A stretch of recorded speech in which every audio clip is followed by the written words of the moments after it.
नमस्कार बच्चों, आज हम पढ़ने जा रहे हैं अध्याय 8 त्रिकोणमिति का परिचय। तो सबसे पहले इस नाम का ही अर्थ बता दें।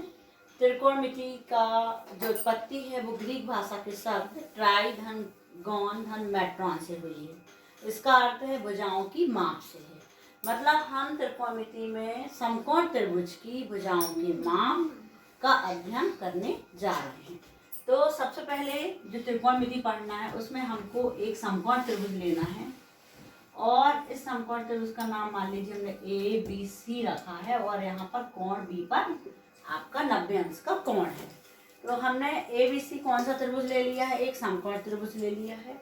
अब इसमें हम किसी कोण के सापेक्ष जो इसकी तीन भुजाएं हैं इन तीन भुजाओं का अनुपात लेंगे। जैसे सबसे पहले हम ये जान लें कि जो 90 अंश के सामने की भुजा होती है वो आपको भी पता है कि 90 अंश के सम्मुख जो भुजा होती है उसे हम कर्ण नाम ले लेते हैं, ठीक है। और हम यहाँ पर जो कोण ले रहे हैं कोण ए के सापेक्ष कोण ए से जो भुजा आपकी संलग्न भुजा है उसे हम आधार कहेंगे। और जो 90 अंश का कोण बना रही है आपकी जो लंब वाली लाइन है ये, ठीक है, इसको हम बोलेंगे लंब।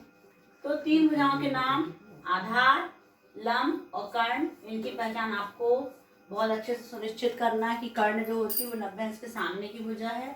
यदि हमने कोण ए लिया है तो उसके साथ जो भुजा संलग्न है वो आधार है और जो बची हुई भुजा हो गई जो 90 अंश का कोण बना रही है वो भुजा हो गई आपकी लंब, ठीक है। अब मान लीजिए एक बात यहाँ पर मैं स्पष्ट कर दूं कि यदि हम समकोण त्रिभुज ले रहे हैं और यहाँ पर हमने यदि कोण सी के सापेक्ष भुजा ले रहे हैं, ठीक है, तो 90 अंश के सामने की भुजा तो निश्चित ही हमारी ये कर्ण होगी। अब हम कोण सी ले रहे हैं कोण सी के सापेक्ष, तो कोण सी की जो संलग्न भुजा है वो हो गई बीसी, तो आधार अपना कहलाएगी बीसी। और फिर जो होगी ये जो बी ए भुजा होगी वो क्या कहलाने लगेगी लंब। तो जो आधार और लंब है ये किस बात पर डिपेंड करेगी कि हमने किस कोण के सापेक्ष भुजा ले रहे हैं। यदि कोण सी के सापेक्ष हम भुजाएं लेंगे तो आधार ये हो गई और लंब ये हो गई, और कोण ए के सापेक्ष ले रहे हैं तो आधार वाली भुजा ये हो गई और लंब वाली भुजा ये हो गई। तो हम आपको आगे बताते हैं कि जो त्रिकोणमितीय अनुपात है वो किस तरीके से बनेंगे और उनके क्या क्या नाम होंगे। सबसे पहले हम दो भुजाओं का अनुपात ले रहे हैं, लंब और कर्ण। किस कोण के सापेक्ष ले रहे हैं, ए के सापेक्ष ले रहे हैं। तो लंब के बटे में कर्ण ले लें, इन दोनों भुजाओं का अनुपात ले लिया, लंब बटे कर्ण। और लंब का नाम क्या है अपना बीसी और कर्ण कितना है एसी, ये नाम से भी देख लीजिए बीसी बटे एसी। इन दोनों भुजाओं का अनुपात है तो इसको इन दोनों भुजाओं के अनुपात को बोला जाता है साइन ए, ठीक है। सेकंड में हमने अभी लंब और कर्ण का अनुपात लिया है। अब हम किसका अनुपात ले लें, किस भुजा का, आधार बटे कर्ण। आधार बटे कर्ण मतलब ए बी बटे ए सी। इन दोनों भुजाओं के अनुपात को बोलेंगे हम कॉस ए। तीसरा नंबर पे हमने अभी लंब के साथ कर्ण ले लिया बटे में, आधार बटे कर्ण ले लिया। अब हम ले रहे हैं लंब बटे आधार, तो लंब बटे आधार के अनुपात को कहा जाता है tan ए। ये हो गया लंब बटे आधार। और लंब का नाम क्या है अपना बीसी बटे ए बी। ये देखिए ये तीन अनुपात हमारे हो गए। अब तीन अनुपात से इनको पलट लें तो फिर हमें नए तीन अनुपात प्राप्त होंगे। जैसे पलटने से मतलब है अभी हमने लंब बटे कर्ण लिया था, हम कर्ण को ऊपर रख दे और लंब को नीचे, अनुपात पलट गया आपका, कर्ण बटे लंब हो गया। तो कर्ण बटे लंब को हम कहते हैं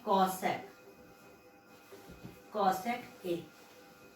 5 नंबर में हमारे आ जाएगा कर्ण बटे आधार, और कर्ण बटे आधार को हमने क्या नाम दिया है, सेक नाम दिया है। तो ये हो जाएगा सेक ए। और 6 नंबर हमको मिलेगा आधार बटे लंब से, ना लंब बटे आधार 10 था और आधार बटे लंब कर देंगे तो हम यहाँ पर मिल जाएगा कॉट ए। और कॉट ए आपका ये हो गया ए बटे, ठीक है। ये चित्र से भी आपको ये पूरे आपके 6 अनुपात हो गए त्रिकोणमिति। और इन 6 अनुपातों के आपको सूत्र ध्यान में होना चाहिए और याद भी होना चाहिए कि लंब बटे कर्ण कौन सी भुजा क्या अनुपात हो गया, साइन ए।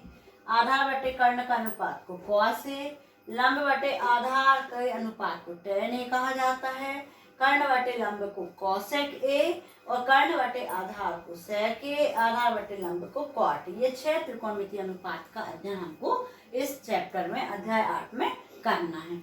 अब इसके बाद आपको ये तो स्पष्ट हो गया कि लंब बटे कर्ण को हमने पलट दिया, कर्ण बटे लंब, तो क्या मिल गया cosec a। इसका अर्थ ये हुआ कि sin a और cosec a एक दूसरे के क्या है, व्युत्क्रम है। ठीक है, इसी अनुपात को पलट रहे हैं तो हमको cosec a अनुपात मिल रहा है।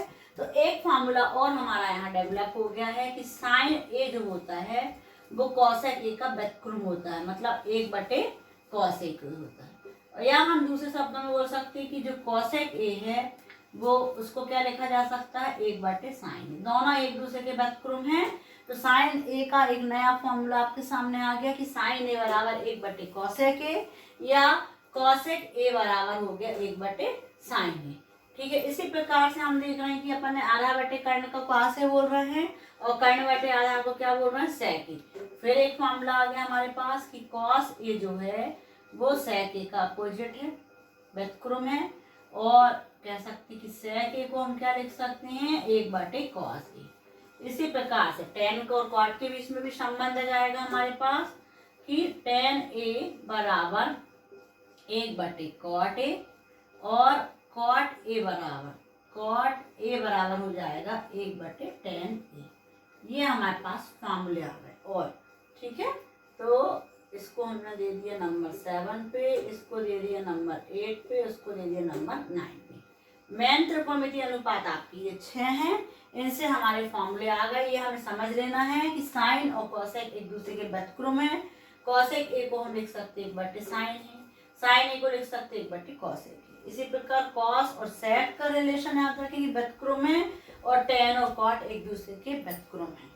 इस तरीके से आपको 2 फॉर्मूले और बताते हैं हम आपको, देखिए।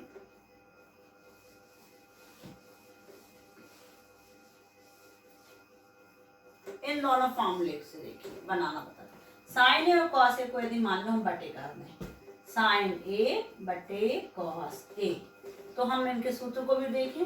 लंब बटे कर्ण, ये साइन ए का सूत्र हो गया, और कॉस ए का फॉर्मूला हो गया आधार बटे कर्ण।